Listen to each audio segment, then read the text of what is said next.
Hello everyone, welcome to History and Culture. In many of China's historical costume dramas, we often see silver coins making an appearance. Whether it's a heroic figure paying the bill generously, or a wandering martial artist buying something, they'll pull out a few silver ingots and nonchalantly say, "Keep the change." Then they turn and stride away, leaving the excited shopkeeper or innkeeper behind. But in reality, spending with silver in ancient times wasn't as carefree or elegant as it appears on screen. For the people of ancient China, buying something was not a simple task, especially when it came to paying. They had to be extra careful, fearing that they might be shortchanged or given less. So, how did ancient people handle getting change when they needed it? Actually, the answer might be much simpler and even more crude than we imagine.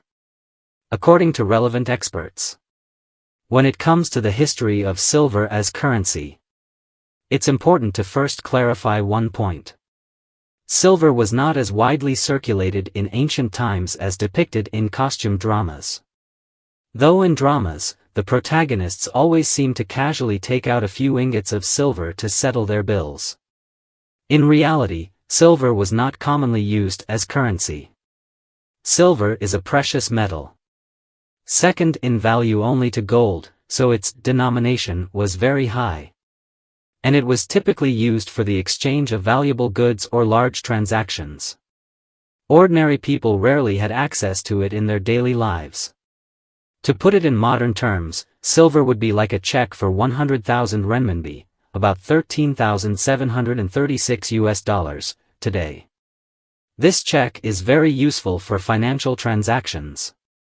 But if you try to use it at a local market to buy vegetables or at a mall to buy clothes, it would be inappropriate, since the vendor couldn't even give you change.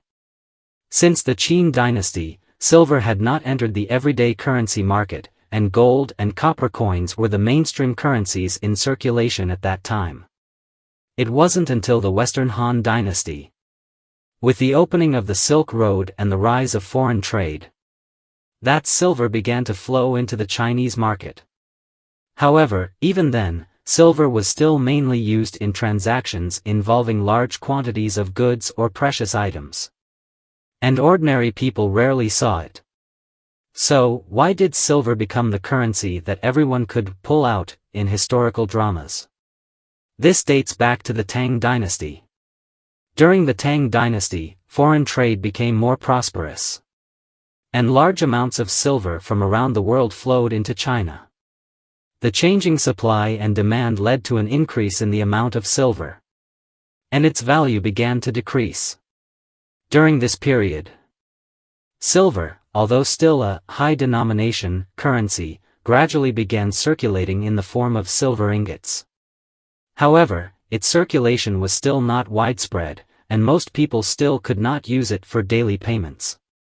Additionally, before the Tang dynasty, the government did not rely on currency for taxation, but rather on grain and cloth. But by the Tang dynasty, in order to make taxation more convenient, the government began requiring people to pay taxes in currency. As a result, the circulating currency, copper coins, became increasingly insufficient, leading to a money shortage phenomenon. In the Song dynasty, with further economic growth, the demand for currency also increased. To alleviate the money shortage, the Song government began issuing more types of circulating currency, such as the jiaozi, promissory notes, and paper money. At this point, silver started to be used as circulating currency to some extent, though its usage was still relatively limited. But as commerce and trade continued to develop, silver's status gradually rose.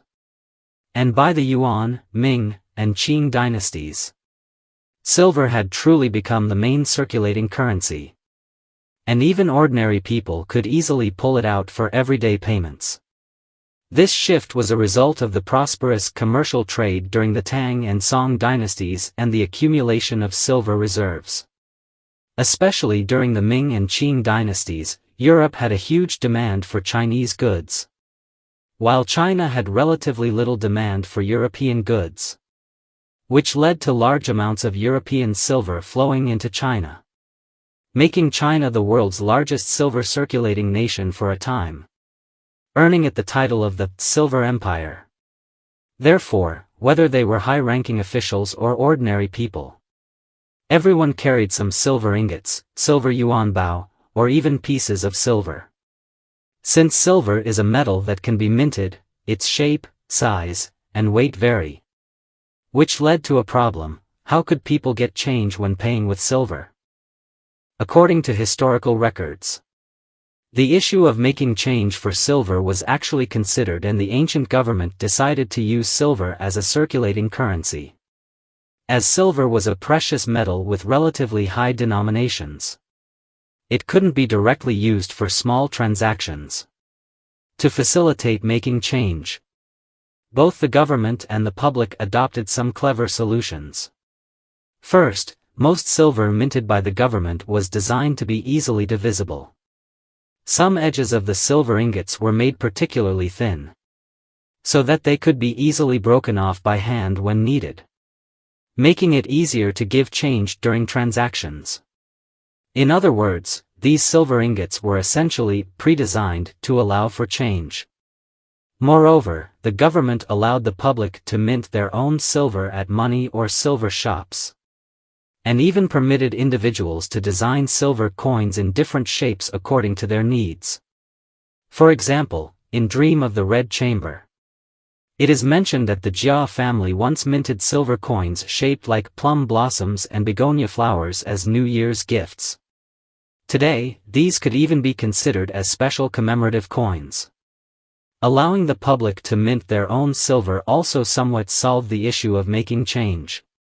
So, how did people divide a whole piece of silver into smaller chunks for making change? According to some historical records, the tools and steps for making change were as follows. To divide a whole piece of silver into smaller coins, people needed special tools. There were mainly two types. One was the dengzi, a small scale used to weigh the silver, and the other was the clamps or chisels used to cut or carve the silver ingots. These tools can still be seen in some traditional Chinese medicine shops today. The process of making change generally consisted of 3 steps: weighing, inspecting, and cutting. Step 1, weighing. This was the most straightforward step. The dengzi, small scale, was used to weigh the silver, ensuring that the silver was heavy enough to meet the transaction needs. Step 2, inspecting. This step was very important, because dishonest traders might add lead to the silver to increase its weight. So, before cutting the silver, people would use the clamps to cut the silver in half and examine the internal quality to ensure the silver was pure. Only after confirming that the silver was genuine could they proceed to the next step. Step 3, cutting. This was the most critical step, cutting the silver. Since it was difficult to control the weight precisely, the silver was usually cut and weighed simultaneously until the appropriate amount of small silver was achieved. Because this was done manually, the resulting silver pieces were irregular in size and shape, sometimes even in small fragments, depending on the mood of the person doing the cutting at the time. Although these small pieces of silver were convenient for making change, they also caused management problems. After all, with silver varying in size and shape, over time, it would become disordered, and eventually, it needed to be recast into a complete ingot for easier carrying and use. It is worth mentioning that during the minting and division of silver, there were inevitable losses, which were called fire loss. This fire loss ultimately went into the pockets of the silversmiths, becoming their additional income. Therefore, the silversmiths were the biggest beneficiaries of the process. However, besides the silversmiths, the imperial government was also a major beneficiary. Since the Ming dynasty, people were required to pay taxes in silver. Local officials often received silver in various shapes and sizes as tax payments. To make these silver pieces conform to government standards, Local governments had to recast them into uniform silver ingots before they could be sent to the national treasury.